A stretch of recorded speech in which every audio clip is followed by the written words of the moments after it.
ਸਤਿ ਸ਼੍ਰੀ ਅਕਾਲ ਜੀ ਸਾਰਿਆਂ ਨੂੰ। Myself Navdeep Singh, lecturer civil engineering from Sant Baba Atar Singh government polytechnic college ਪਟਵਰ ਬਰਨਾਲਾ। ਅੱਜ ਆਪਾਂ ਇੱਕ ਅਪਲਾਈਡ ਮਕੈਨਿਕਸ ਦਾ ਸਬਜੈਕਟ ਜਿਹੜਾ 3rd ਸਮੈਸਟਰ ਵਿੱਚ ਹੈਗਾ, ਇਸ ਦਾ ਇੱਕ ਓਵਰਵਿਊ ਲਵਾਂਗੇ ਇਸ ਵੀਡੀਓ ਦੇ ਵਿੱਚ। So let's start. Subject overview ਦੀ ਜੇ ਆਪਾਂ ਗੱਲ ਕਰੀਏ ਤਾਂ ਇੱਕ ਹਫ਼ਤੇ ਦੇ ਵਿੱਚ ਇਸ ਸਬਜੈਕਟ ਦੇ 3 ਥਿਊਰੀ ਲੈਕਚਰਸ ਅਤੇ 2 ਪ੍ਰੈਕਟੀਕਲ ਲੈਕਚਰਸ ਹੋਣਗੇ। ਇੰਟਰਨਲ ਅਸੈਸਮੈਂਟ ਦੇ ਵਿੱਚ ਤੁਹਾਡੀ ਥਿਊਰੀ ਜਿਵੇਂ ਕਿ ਤੁਹਾਡੀਆਂ ਅਸਾਈਨਮੈਂਟਸ ਵਗੈਰਾ ਦੇ ਜਾਂ ਹੋਰ ਮਾਰਕਸ MSTs ਦੇ ਮਾਰਕਸ ਮਿਲਾ ਕੇ ਤੁਹਾਡੇ 25 ਨੇ, ਪ੍ਰੈਕਟੀਕਲ ਮਾਰਕਸ 25 ਨੇ, ਤਾਂ ਇੰਟਰਨਲ ਅਸੈਸਮੈਂਟ ਟੋਟਲ 50 ਮਾਰਕਸ ਦੀ ਬਣ ਜਾਂਦੀ ਹੈ। External assessment theory of 75 marks ਜਿਹੜਾ ਕਿ ਬੋਰਡ ਵੱਲੋਂ ਐਗਜ਼ਾਮ ਹੋਊਗਾ ਤੁਹਾਡਾ, and practical is of 25 marks ਜਿਹੜਾ ਕਿ ਬੋਰਡ ਵੱਲੋਂ ਦਿੱਤੇ ਜਾਣਗੇ। ਅਤੇ ਟੋਟਲ ਐਕਸਟਰਨਲ ਅਸੈਸਮੈਂਟ ਜਿਹੜੀ ਤੁਹਾਡੀ ਉਹ 100 ਮਾਰਕਸ ਦੀ ਹੋ ਜਾਂਦੀ ਹੈ। ਤਾਂ ਟੋਟਲ ਸਬਜੈਕਟ ਦੇ ਜਿਹੜੇ ਨੰਬਰ ਹੈਗੇ ਨੇ ਦੈਟ ਇਜ਼ 150 ਮਾਰਕਸ। ਅੱਗੇ ਚੱਲਦੇ ਹਾਂ ਆਪਾਂ ਇਸ ਲਈ। ਤਾਂ ਇਹ ਸਬਜੈਕਟ ਪੜ੍ਹਨ ਤੋਂ ਬਾਅਦ what are the learning outcomes of the applied mechanics subject ਜੇ ਆਪਾਂ ਇਹ ਦੇਖਣੇ ਹੋਣ ਤਾਂ after undergoing this course the students will be able to ਪਹਿਲੀ ਗੱਲ interpret various types of units and their conversions from one another। 2-3 ਤਰ੍ਹਾਂ ਦੇ ਯੂਨਿਟਸ ਹੁੰਦੇ ਨੇ ਜਿਹੜੇ ਕਿ ਆਪਾਂ ਯੂਜ਼ ਕਰਦੇ ਹਾਂ। MKS ਸਿਸਟਮ ਹੈ, FPS ਸਿਸਟਮ ਹੈਗੇ ਹੈ, SI system most importantly.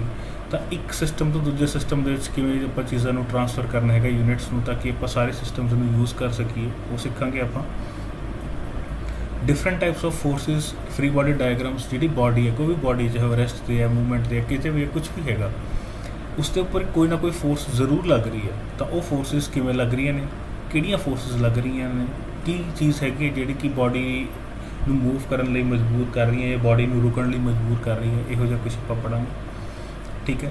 Next is determine the resultant of coplanar and concurrent forces. ਜਿਹੜੀਆਂ ਅਲੱਗ-ਅਲੱਗ ਤਰ੍ਹਾਂ ਦੇ ਫੋਰਸਿਸ ਹੈਗੇ ਉਹਨਾਂ ਦਾ ਨੈਟ ਕੀ ਨਿਕਲ ਕੇ ਆ ਰਿਹਾ, ਇਹ ਚੀਜ਼ ਆਪਾਂ ਨੂੰ ਦੇਖਣ ਨੂੰ ਮਿਲੂਗਾ। ਤਾਂ ਅਲੱਗ-ਅਲੱਗ ਡਿਫਰੈਂਟ ਲਰਨਿੰਗ ਆਊਟਕਮਸ ਜਿਹੜੀਆਂ ਸਬਜੈਕਟ ਦੀ ਹੈਗੇ ਨੇ। ਕੋਐਫੀਸ਼ੀਐਂਟ ਆਫ ਫ੍ਰਿਕਸ਼ਨ ਕੀ ਹੁੰਦਾ ਹੈ, ਠੀਕ ਹੈ, ਜਿਹੜੇ least force required to maintain equilibrium on inclined plane, determine the centroid of CG। ਜਦੋਂ ਆਪਾਂ ਕਹਿੰਦੇ ਹੈਗੇ ਕੋਈ ਵੀ ਬਾਡੀ ਹੈ, ਉਸ ਬਾਡੀ ਦਾ ਜਿਹੜਾ ਪੂਰੇ ਦਾ ਪੂਰਾ ਮਾਸ ਹੈ ਉਹ ਇੱਕ ਪੁਆਇੰਟ ਦੇ ਉੱਪਰ ਕੰਸਨਟਰੇਟਿਡ ਹੁੰਦਾ ਹੈ, ਉਸ ਨੂੰ ਆਪਾਂ CG ਕਹਿੰਦੇ ਹਾਂ। ਤਾਂ ਉਸ ਨੂੰ ਆਪਾਂ ਕਿਵੇਂ ਕੈਲਕੂਲੇਟ ਕਰਨਾ ਹੈ, ਇਹ ਸਾਰੀਆਂ ਚੀਜ਼ਾਂ।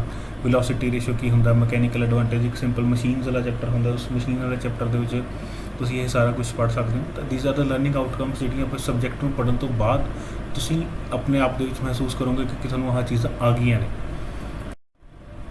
ਨੈਕਸਟ ਇਸ ਦਾ ਆਪਾਂ ਸਿਲੇਬਸ ਓਵਰਵਿਊ ਆਪਾਂ ਦੇਖ ਲੈਂਦੇ ਹਾਂ। ਸਿਲੇਬਸ ਓਵਰਵਿਊ ਕੀ ਚੀਜ਼ ਹੈਗਾ। The first chapter is introduction ਦੇ ਵਿੱਚ ਆਪਾਂ ਜਿੰਨੇ ਤਰ੍ਹਾਂ ਦੀਆਂ ਮਕੈਨਿਕਸ ਦੀਆਂ ਸਿੰਪਲ ਬੇਸਿਕਸ ਜੋ ਕਿ ਤੁਸੀਂ ਮੇਬੀ ਸਕੂਲ ਤੋਂ ਕੰਟੀਨਿਊ ਕਰਕੇ, ਜਿਵੇਂ ਆਪਾਂ ਸਕੂਲ 'ਚ 10th ਕਲਾਸ ਦੇ ਵਿੱਚ ਜਦੋਂ ਤੁਸੀਂ ਕੰਟੀਨਿਊ ਕਰਨਾ, ਆਪਾਂ ਉੱਥੋਂ ਦੀ ਬੇਸਿਕਸ ਚੱਕ ਕੇ ਇੰਟਰੋਡਕਸ਼ਨ ਦੇ ਵਿੱਚ ਉਹ ਚੀਜ਼ਾਂ ਹੁੰਦੀਆਂ ਨੇ, ਜਿਵੇਂ ਕਿ ਡਿਫਰੈਂਟ ਟਾਈਪਸ ਆਫ ਕਿਹੜੇ ਯੂਨਿਟਸ ਹੈਗੇ ਨੇ, FPS ਹੈ, CGS MKS ਯੂਨਿਟਸ ਹੈਗੇ, SI ਯੂਨਿਟ ਹੈਗਾ, ਇਹ ਕਿਹੜੇ ਯੂਨਿਟਸ ਹੁੰਦੇ ਨੇ, ਇਹਨਾਂ ਦੇ ਕੀ ਬੇਸਿਕਸ ਨੇ, that will be covered in introduction part. Next is laws of forces. ਇਹ ਬਹੁਤ ਇੰਪੋਰਟੈਂਟ ਚੈਪਟਰ ਹੈਗਾ ਅਪਲਾਈਡ ਮਕੈਨਿਕਸ ਸਬਜੈਕਟ ਦਾ, because as a civil engineer ਜੇ ਆਪਾਂ ਦੇਖਿਆ ਜਾਵੇ ਤਾਂ ਫੋਰਸ ਇੱਕ ਬਹੁਤ ਇੰਪੋਰਟੈਂਟ ਚੀਜ਼ ਹੈ ਜਿਹੜਾ ਕਿ ਆਪਣੀ ਇੰਜੀਨੀਅਰਿੰਗ ਦੇ ਵਿੱਚ ਰੋਲ ਪਲੇ ਕਰਦੀ ਹੈਗੀ ਹੈ। ਸੋ ਇਹਦੇ ਵਿੱਚ ਆਪਾਂ ਇਸ ਚੈਪਟਰ ਦੇ ਵਿੱਚ definition of forces, measurement of forces, force ਹੁੰਦਾ ਕੀ ਹੈ, ਉਹਨੂੰ ਆਪਾਂ ਮੇਜਰ ਕਰਨ ਦਾ ਤਰੀਕਾ ਕੀ ਹੈ, ਕਿੰਨੇ ਤਰ੍ਹਾਂ ਦੀਆਂ ਫੋਰਸਿਸ ਹੁੰਦੀਆਂ ਨੇ, ਫੋਰਸਿਸ ਕਿਸ ਤਰੀਕੇ ਨਾਲ ਐਕਟ ਕਰਦੀਆਂ ਨੇ, ਕੋਪਲੇਨਰ ਨਾਨ ਕੋਪਲੇਨਰ ਫੋਰਸਿਸ ਹੁੰਦੀਆਂ ਨੇ, ਇਹਨਾਂ ਫੋਰਸਿਸ ਨੂੰ ਰਿਪਰੈਜ਼ੈਂਟ ਕਰਨ ਦਾ ਤਰੀਕਾ ਕੀ ਹੈ, ਫਰੀ ਬਾਡੀ ਡਾਇਗਰਾਮ ਹੈ, ਇਕੁਇਲਿਬਰੀਅਮ ਕੀ ਹੁੰਦਾ ਹੈ, ਇਕੁਇਲੈਬਰੈਂਟ ਕੀ ਹੁੰਦਾ ਹੈਗਾ, ਇੱਕ ਤੁਹਾਡੇ ਕੋਲ ਲੈਮੀਜ਼ ਥਿਓਰਮ ਆਉਂਦੀ ਹੈਗੀ ਹੈ ਜਿਹੜੇ ਕਿ ਕੁਐਸਚਨਸ ਨੂੰ ਸੋਲਵ ਕਰਨ ਦੇ ਵਿੱਚ ਬਹੁਤ ਹੈਲਪ ਕਰਦੀ ਹੈ ਅੱਗੇ ਜਾ ਕੇ। ਬਟ ਤੁਹਾਡੇ ਸਿਲੇਬਸ ਦੇ ਵਿੱਚ ਇਹ ਇੱਕ ਆਪਣੇ ਕੋਲ ਸਿਰਫ ਉਹਦਾ ਕਨਸੈਪਟ ਹੀ ਹੈ। ਤਾਂ second chapter will be laws of forces. Third is movement ਕੀ ਹੁੰਦਾ ਹੈ, ਠੀਕ ਹੈ, ਕੋਈ ਵੀ ਚੀਜ਼ ਰੋਟੇਟ ਕਰ ਰਹੀ ਹੈਗੀ ਹੈ, ਉਸਦਾ ਮੂਵਮੈਂਟ ਕੀ ਹੁੰਦਾ ਹੈ, ਕੋਈ ਵੀ ਚੀਜ਼ ਉਸਦੇ ਮੂਵਮੈਂਟ ਦੇ ਯੂਨਿਟਸ ਕੀ ਹੁੰਦੇ ਨੇ, ਵੈਰਿਗਨੌਨਸ ਥਿਓਰਮ ਕੀ ਹੈਗੀ ਹੈ, ਪੈਰਲਲ ਫੋਰਸਿਸ, ਕਪਲ ਕੀ ਹੁੰਦਾ ਹੈ, ਇਹ ਸਾਰੀਆਂ ਚੀਜ਼ਾਂ ਜਿਹੜੀਆਂ ਹੈਗੀਆਂ 3-4 ਚੀਜ਼ਾਂ ਇਹ ਆਪਾਂ ਮੂਵਮੈਂਟ ਦੇ ਵਿੱਚ ਪੜ੍ਹਾਂਗੇ। ਐਜ਼ ਅ ਮੂਵਮੈਂਟ ਜੇ ਆਪਾਂ ਚੈਪਟਰ ਦੇਖਿਆ ਜਾਵੇ ਤਾਂ ਸਿਵਲ ਇੰਜੀਨੀਅਰਿੰਗ ਵਿੱਚ ਇਹ ਵੀ ਇੱਕ ਬਹੁਤ ਵੱਡਾ ਬਹੁਤ ਇੰਪੋਰਟੈਂਟ ਰੋਲ ਪਲੇ ਕਰਦਾ ਹੈ, because ਲਾਜ਼ of forces, movement and other. ਇਹ ਸਬਜੈਕਟ ਅੱਗੇ ਡਿਰਾਈਵ ਜਿਹੜੇ ਅਗਲੇ ਸਬਜੈਕਟਸ ਆਪਾਂ ਸਟਰਕਚਰ ਮਕੈਨਿਕਸ ਜਾਂ ਹੋਰ ਇਹੋ ਜਿਹੇ ਸਬਜੈਕਟਸ ਡਿਪਲੋਮੇ ਦੇ ਵਿੱਚ ਅੱਗੇ ਜਾ ਕੇ ਪੜ੍ਹਾਂਗੇ ਤਾਂ ਉਹਦੇ ਵਿੱਚ ਇਹ ਚੀਜ਼ਾਂ ਐਜ਼ ਅ ਬੇਸਿਕ ਐਕਟ ਕਰਦੇ ਨੇ। ਅਤੇ ਇਹ ਚੀਜ਼ਾਂ ਜੇ ਤੁਹਾਨੂੰ ਆਉਂਦੀਆਂ ਹੋਣਗੀਆਂ ਤਾਂ ਤੁਸੀਂ ਅਗਲੇ ਸਬਜੈਕਟ ਵਿੱਚ ਇਸ ਨੂੰ ਈਜ਼ੀਲੀ ਇੰਪਲੀਮੈਂਟ ਕਰ ਸਕਦੇ ਹੈਗੇ। Next is friction is a necessary evil, ਜੋ ਕਿ ਇੱਕ ਕਹਿਣ ਦੇ ਵਿੱਚ ਨਾਰਮਲੀ ਇੰਜੀਨੀਅਰਿੰਗ ਭਾਸ਼ਾ ਦੇ ਵਿੱਚ ਕਹਿੰਦੇ ਹੈਗੇ ਨੇ ਇਸ ਨੂੰ, ਵੀ ਜ਼ਰੂਰਤ ਵੀ ਹੈ, ਬਟ ਜੇ ਬਹੁਤ ਜ਼ਿਆਦਾ ਹੋ ਜਾਵੇ ਤਾਂ ਇਹ ਇੱਕ ਈਵਲ ਦੀ ਤਰ੍ਹਾਂ ਐਕਟ ਕਰਦਾ ਹੈ। ਤਾਂ ਇਹ ਦਾ ਹੋਣਾ ਤੇ ਨਾ ਹੋਣਾ ਦੋਨਾਂ ਹੀ ਆਪਾਂ ਨੂੰ ਇੰਪੈਕਟ ਕਰਦਾ ਹੈਗਾ ਆਪਣੇ ਇੱਕ ਸਿਸਟਮ ਦੇ ਵਿੱਚ। ਤਾਂ ਫ੍ਰਿਕਸ਼ਨ ਕੀ ਹੈ, ਇਹਦਾ ਕਨਸੈਪਟ ਕੀ ਹੈ, ਕਿੰਨੇ ਤਰ੍ਹਾਂ ਦੀ ਹੁੰਦੀ ਹੈ, ਫੋਰਸ ਆਫ ਫ੍ਰਿਕਸ਼ਨ ਕੀ ਹੈ, ਸਟੈਟਿਕ ਫ੍ਰਿਕਸ਼ਨ ਕੀ ਹੁੰਦਾ ਹੈ, ਕੋਫੀਸ਼ੀਐਂਟ ਆਫ ਫ੍ਰਿਕਸ਼ਨ ਕੀ ਹੈ, ਐਂਗਲ ਆਫ ਫ੍ਰਿਕਸ਼ਨ ਕੀ ਹੈ, ਸਾਰੇ ਕਨਸੈਪਚੁਅਲ ਚੀਜ਼ਾਂ ਜਿਹੜੀਆਂ ਹੈਗੀਆਂ ਤੁਹਾਡੀਆਂ ਇਸ ਚੈਪਟਰ ਦੇ ਵਿੱਚ ਬਿਲਟ ਅਪ ਹੋਣਗੀਆਂ। Next is centre of gravity. ਕੋਈ ਵੀ ਬਾਡੀ ਹੈ, ਉਸ ਬਾਡੀ ਦਾ ਇੱਕ ਵੇਟ ਹੁੰਦਾ ਹੈ, ਇੱਕ ਮਾਸ ਹੁੰਦਾ ਹੈ, ਸਾਰਾ ਕੁਝ ਇੱਕ ਪੁਆਇੰਟ ਦੇ ਉੱਪਰ ਜੇ ਆਪਾਂ ਉਸ ਨੂੰ ਸ਼ੋਅ ਕਰਨਾ ਹੋਵੇ ਤਾਂ ਉਹ ਇੱਕ ਪੁਆਇੰਟ ਨਾਲ ਜੇ ਆਪਾਂ ਰਿਪਰੈਜ਼ੈਂਟ ਕਰਨਾ ਹੋਵੇ ਉਸ ਪੂਰੀ ਦੀ ਪੂਰੀ ਬਾਡੀ ਨੂੰ, ਤਾਂ ਉਸ ਨੂੰ ਆਪਾਂ ਉਸਦੇ CG ਨਾਲ ਰਿਪਰੈਜ਼ੈਂਟ ਕਰਾਂਗੇ। CG means centre of gravity. ਤਾਂ ਅਲੱਗ-ਅਲੱਗ ਬਾਡੀਜ਼ ਜਿੰਨੀਆਂ ਵੀ ਸ਼ੇਪ, ਕਿਉਂਕਿ ਕਿਸੇ ਵੀ ਬਾਡੀ ਦਾ ਇੱਕ ਸ਼ੇਪ ਪਰਫੈਕਟ ਸ਼ੇਪ ਤਾਂ ਨਹੀਂ ਹੁੰਦਾ ਹੈ, ਹਰ ਬਾਡੀ ਦਾ ਅਲੱਗ-ਅਲੱਗ ਸ਼ੇਪ ਐਂਡ ਸਾਈਜ਼ ਹੁੰਦਾ ਹੈ। ਤਾਂ ਉਸ ਸ਼ੇਪ ਐਂਡ ਸਾਈਜ਼ ਨੂੰ ਆਪਾਂ ਨੂੰ ਐਨਾਲਿਸਿਸ ਕਰਕੇ ਆਪਾਂ ਉਸ ਬਾਡੀ ਦਾ ਜਦੋਂ ਐਨਾਲਿਸਿਸ ਕਰਨਾ ਹੈ ਤਾਂ ਇੱਕ CG ਦੇ ਨਾਲ ਹੀ ਉਸ ਦਾ ਐਨਾਲਿਸਿਸ ਹੋਊਗਾ। ਤਾਂ CG ਦਾ, ਇੱਕ ਬਾਡੀ ਦਾ CG ਦਾ ਪਤਾ ਹੋਣਾ ਬਹੁਤ ਜ਼ਰੂਰੀ ਹੈ। ਤਾਂ ਇਸ ਚੈਪਟਰ ਦੇ ਵਿੱਚ ਆਪਾਂ ਅਲੱਗ-ਅਲੱਗ ਬਾਡੀਜ਼ ਦੇ CGs ਕੈਲਕੂਲੇਟ ਕਰਾਂਗੇ। ਨੈਕਸਟ ਇਜ਼ ਲਾਸਟ ਚੈਪਟਰ ਹੈ ਇਸ ਸਬਜੈਕਟ ਦਾ, ਸਿੰਪਲ ਮਸ਼ੀਨਸ। ਸਿੰਪਲ ਮਸ਼ੀਨਸ ਕੀ ਇੱਕ ਆਪਾਂ ਰੈਗੂਲਰ ਨਾਰਮਲ ਡੇ ਦੇ ਵਿੱਚ ਇੱਕ ਆਮ ਜ਼ਿੰਦਗੀ ਦੇ ਵਿੱਚ ਵਰਤੀਆਂ ਜਾਣ ਵਾਲੀਆਂ ਛੋਟੀਆਂ ਮਸ਼ੀਨਸ ਨੂੰ ਆਪਾਂ ਸਿੰਪਲ ਮਸ਼ੀਨਸ ਕਹਿੰਦੇ ਹਾਂ।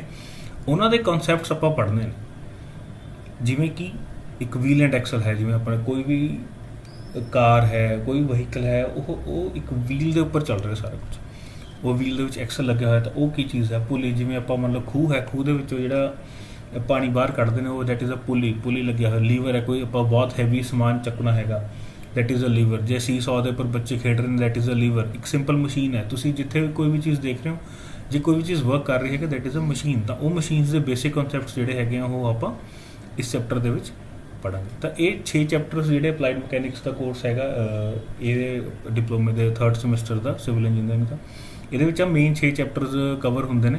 ਇਹ 6 ਚੈਪਟਰਸ ਆਪਾਂ ਓਵਰਵਿਊ ਜਿਹੜਾ ਹੈਗਾ ਇਸ ਵੀਡੀਓ ਦੇ ਵਿੱਚ ਕਵਰ ਕੀਤਾ ਹੈ। ਇਸ ਤੋਂ ਅੱਗੇ ਜਿਹੜੇ ਹੈਗੇ ਆਪਾਂ ਜਿਵੇਂ ਵੀ ਵੀਡੀਓਜ਼ ਆਉਣਗੇ ਤੁਹਾਨੂੰ ਇਸ ਤਰੀਕੇ ਨਾਲ ਅਪਡੇਟ ਕਰਦੇ ਰਹਾਂਗੇ। ਇੱਕ ਹੋਰ ਜਿਹੜੀ ਮੇਨ ਇੰਪੋਰਟੈਂਟ ਅਨਾਊਂਸਮੈਂਟ ਸੀਗੀ ਕਰਨ ਵਾਲੀ, ਉਹ ਇਹ ਹੈ ਵੀ ਪੰਜਾਬ ਸਰਕਾਰ ਵੱਲੋਂ ਜਿਹੜਾ ਮਿਸ਼ਨ ਫਤਿਹ ਲਾਂਚ ਕੀਤਾ ਗਿਆ ਹੈ ਕਰੋਨਾ ਦੇ ਫਾਈਟ ਵਾਸਤੇ, ਤਾਂ ਉਸ ਦੇ ਵਿੱਚ ਆਪਾਂ ਸਾਰਿਆਂ ਨੇ ਸਾਥ ਦੇਣਾ ਹੈਗਾ ਸਰਕਾਰ ਦਾ। ਅਤੇ ਜਿਹੜਾ ਵੀ ਸਰਕਾਰ ਵੱਲੋਂ ਗਾਈਡਲਾਈਨਸ ਆਈਆਂ ਹੈਗੀਆਂ ਨਾ ਉਹਨਾਂ ਨੂੰ ਫੋਲੋ ਕੀਤਾ ਜਾਵੇ, ਦੂਰੀ ਬਣਾ ਕੇ ਰੱਖੋ ਲੋਕਾਂ ਤੋਂ, ਅਤੇ ਜਿਹੜੇ ਵੀ ਸਰਕਾਰ ਵੱਲੋਂ ਨਿਰਦੇਸ਼ ਦਿੱਤੇ ਜਾਂਦੇ ਨੇ ਉਹਨਾਂ ਨੂੰ ਫੋਲੋ ਕੀਤਾ ਜਾਵੇ। ਧੰਨਵਾਦ।